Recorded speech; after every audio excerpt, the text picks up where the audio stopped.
రాష్ట్రంలో 3 నెలల రేషన్ పంపిణీ కొనసాగుతోంది. వర్షాలతో 3 నెలల రేషన్ను ఒకేసారి ఇచ్చేస్తున్నారు. రేషన్ బియ్యం కోసం షాపుల దగ్గర క్యూ కడుతున్నారు జనం.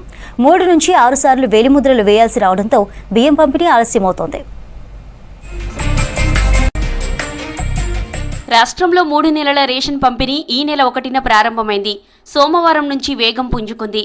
రాష్ట్ర వ్యాప్తంగా 90,83,000 రేషన్ కార్డులు, 3,10,00,000 మంది లబ్ధిదారులు ఉన్నారు. మొత్తం 17,349 రేషన్ షాపులున్నాయి. ఒక్కో లబ్ధిదారుడికి 3 నెలలకు 18 కిలోల చొప్పున పంపిణీ చేస్తున్నారు. ఈ నెల 30 వరకు రేషన్ షాపుల్లో సన్నబియ్యం పంపిణీ చేయనున్నారు. రాష్ట్రంలో 3 నెలలకు 5,58,000 క్వింటాల బియ్యం సివిల్ సప్లై శాఖ సిద్ధం చేసింది. ఇప్పటికే ఎంఎల్ఎస్ పాయింట్ల నుంచి రేషన్ షాపులకు బియ్యం చేర్చారు. రేషన్ దుకాణాల కెపాసిటీకి అనుగుణంగా బియ్యం తరలిస్తున్నారు. కొన్ని షాపులు చిన్నగా ఉండడంతో పంపిన బియ్యం అయిపోయిన తర్వాత మళ్లీ సరఫరా చేస్తున్నారు. వర్షాకాలం సందర్భంగా బియ్యం ముందే ఇవ్వాలని కేంద్రం చెప్పడంతో 3 నెలల బియ్యం ఒకేసారి పంపిణీ చేస్తున్నారు. 3 నెలల బియ్యం ఒకేసారి ఇస్తుండడంతో సమయం ఎక్కువగా తీసుకుంటుంది. ఒక్కో నెలకు ఒక్కో కార్డుకు సంబంధించి 2 సార్లు వేలిముద్రలు వేయాల్సి వస్తోందని, 3 నెలలకు 6 సార్లు బయోమెట్రిక్ వేయాల్సి వస్తుందంటున్నారు లబ్ధిదారులు.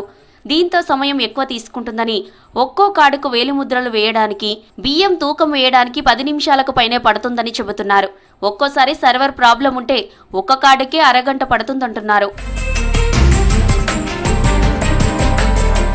రాష్ట్రంలో 55 లక్షల సెంట్రల్ కార్డులుండగా కేంద్రం 5 కిలోల బియ్యం ఇస్తోంది.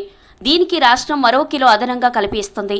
36 లక్షల స్టేట్ కార్డులుండగా రాష్ట్రం నేరుగా 6 కిలోలు పంపిణీ చేస్తుంది. సెంట్రల్ కార్డులున్న వారు 6 సార్లు, స్టేట్ కార్డులున్న లబ్ధిదారుడు 3 సార్లు తమ్మివ్వాల్సి వస్తోంది. 3 మంత్స్ బియ్యం 3 సార్లు ఫింగర్ ప్రింట్ తీసుకోవాలి, 3 సార్లు బియ్యం ఇవ్వాలి. దానివల్ల కొంచెం ఇబ్బంది అవుతుంది సార్. దాని మీద కొంచెం ఆలోచించాలి సార్ గవర్నమెంట్. 3 నెలల రేషన్ కావడంతో సమయం ఎక్కువ పడుతుందన్నారు రేషన్ డీలర్స్. గతంలో కరోనా కాలంలో చేసినట్టుగా పంపిణీ చేస్తే బాగుంటుందన్నారు. కరోనా టైంలో ఒకసారి తమ్మివ్వడం ద్వారా 3 నెలల రేషన్ వచ్చిందని, సాఫ్ట్వేర్లో అలాంటి మార్పులు చేస్తే బాగుంటుందని సూచిస్తున్నారు. ఒక్క మనిషి 3 సార్లు అథెంటికేషన్ ఇవ్వాలి, 3 సార్లు పేమెంట్ చేయాలి, బియ్యం వేయాలి. కానీ లాక్డౌన్ టైంలో ఏమవుతుందంటే అప్పుడు కూడా మనం 3 మంత్స్ బియ్యం పంచినాం సార్. సింగిల్ ఒకటేసారి అథెంటికేషన్ ఇస్తే 3 నెలల బియ్యం వచ్చాయి, ఒకటేసారి వచ్చాయి లాక్డౌన్లో. అప్పుడు లాక్డౌన్లో 3 మంత్స్ కూడా బియ్యం డిస్ట్రిబ్యూషన్ చేసాం మనం. వర్షాలు పడుతుండడంతో గ్రామీణ ప్రాంత ప్రజలు వ్యవసాయ పనుల్లో బిజీగా ఉంటున్నారు. పట్టణాల్లో ఉండే ప్రజలు రోజువారీ వృత్తి వ్యాపారాల్లో బిజీగా ఉంటున్నారు. బియ్యం కోసం రేషన్ షాప్కు వస్తే ఎప్పుడు తమ వంతు వస్తుందో తెలియక ఇబ్బంది పడుతున్నారు. దీంతో కొన్ని చోట్ల టోకెన్లు ఇచ్చి మరీ పంపిణీ చేస్తున్నారు.